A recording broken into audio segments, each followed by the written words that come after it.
Okay, yan po ay aming tinalakay dahil kay Kim Chiu. Kasi nga merong hula kay Kim Chiu na siya ay magkakasakit na parang mawawalan siya ng lakas. Parang ano siya, no? Sa wheelchair daw.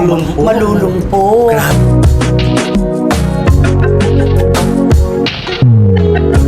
At sabi nga niya, hindi niya ipauubaya ang kanyang buhay sa mga manghuhula na tama lang naman.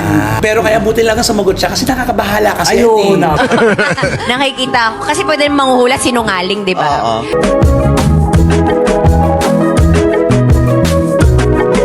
Bitiranang kolumnista na si Christopher Min, kabado sa kalusugan ng aktris na si Kim Chiu.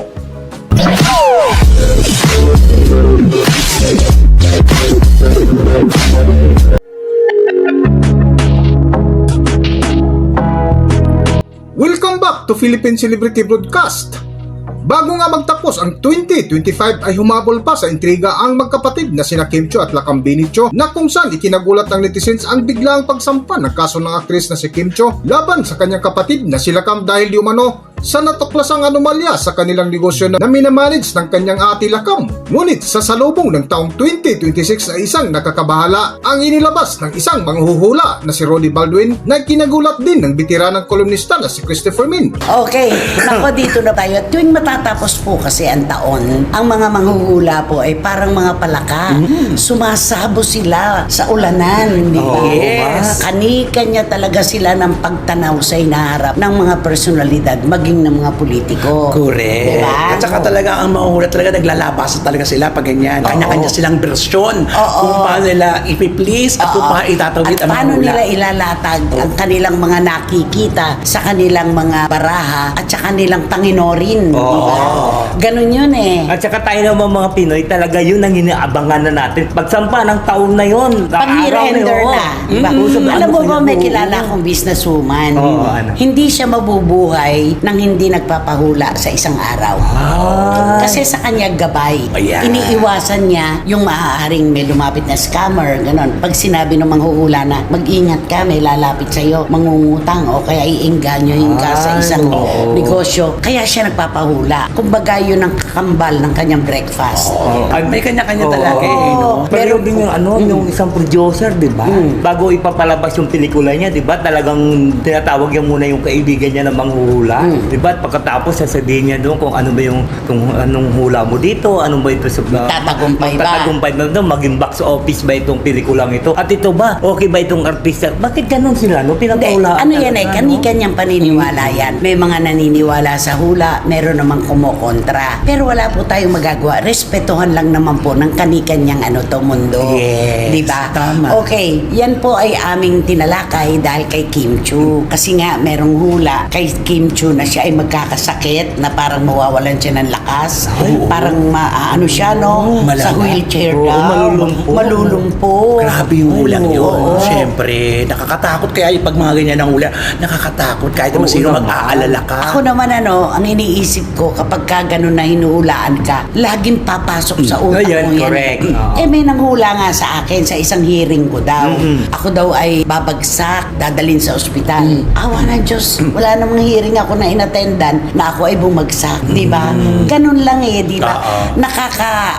Nakakadagdag yan ng hina ng loob. Yeah. Yung kapag sinabing, mag-ingat ka sa pagtawid sa kalye, magiging conscious ka na ngayon.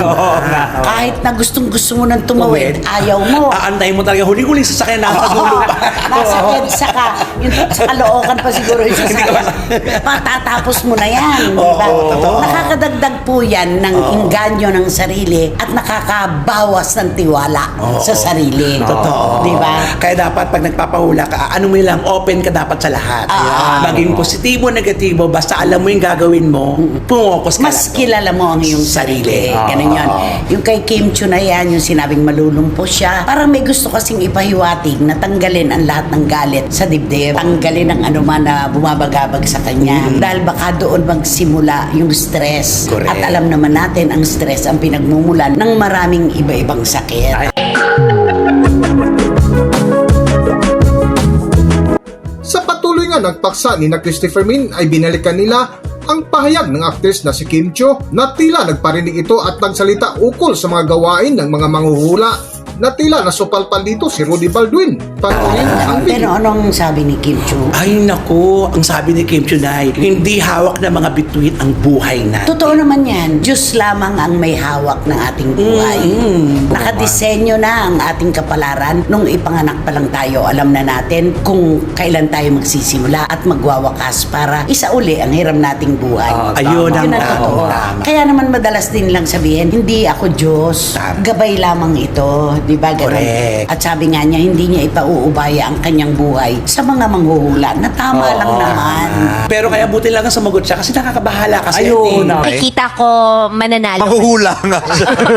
Nakikita ko. Kasi pwede manghuhula sinungaling, di ba? Lalo na sa mga tagahanga niya, di ba siyempre iisipin, hoy, alo, anong mangyayari sa idol na? Ay, ang ipinagmarakulyo ng mga tagahanga ng Kim Pao, Ay, oo, yung sinabi ng magagalit isang yun. mahuhula na hindi raw sila magkakatulad. Ayun na, isa oo. pa yan. Non-showbiz daw ang kanilang magiging karelasyon. Isa pa yan. Nako, umangat kagad ang ano. Oo, siyempre mga lahat. fans. Umariba kaagad sila. Lahat ng iba umaasa na, naku sila, ba't sila na? Tapos biglang may hulang, hindi pala sila. Yung punta naman ng pagkakasakit, yung malulumpo raw na mauupo ng matagal na panahon sa wheelchair, nasa pag-aalaga po ng ating sarili yan. Kahit pa sabihin ng iba na kapag tumawid ka, dilaw na kotse, makakabangga sa'yo. Mag-ingat ka na pumunta sa ilog, malulunod ka. Nasa pag-aalaga po yan ng ating sarili. Tama. Pag-iingat, di ba?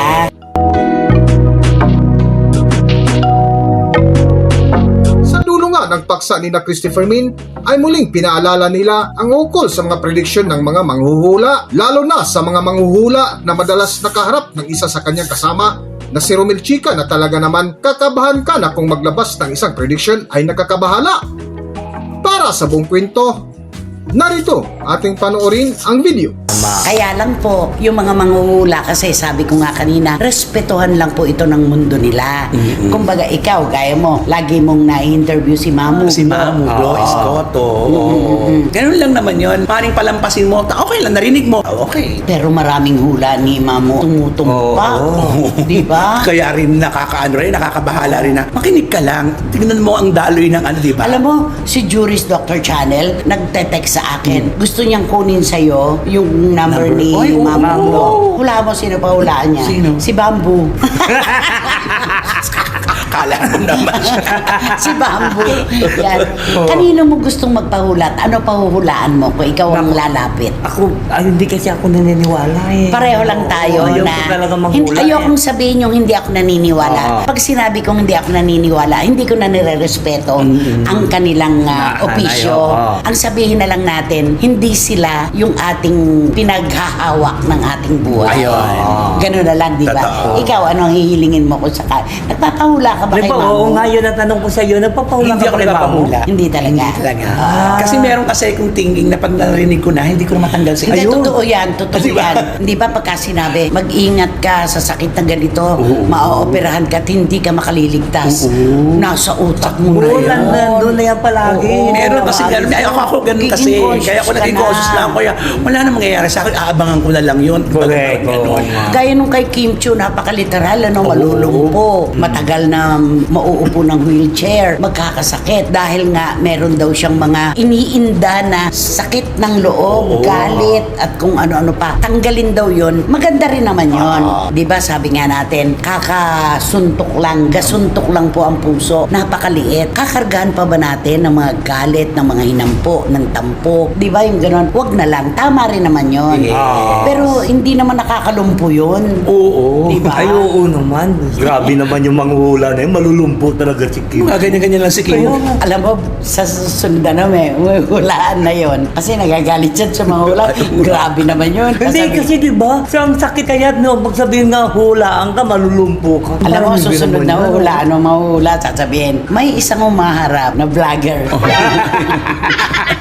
Kailangan niya mag-ingat dahil baka siya ay ma-SSSW. Di ba?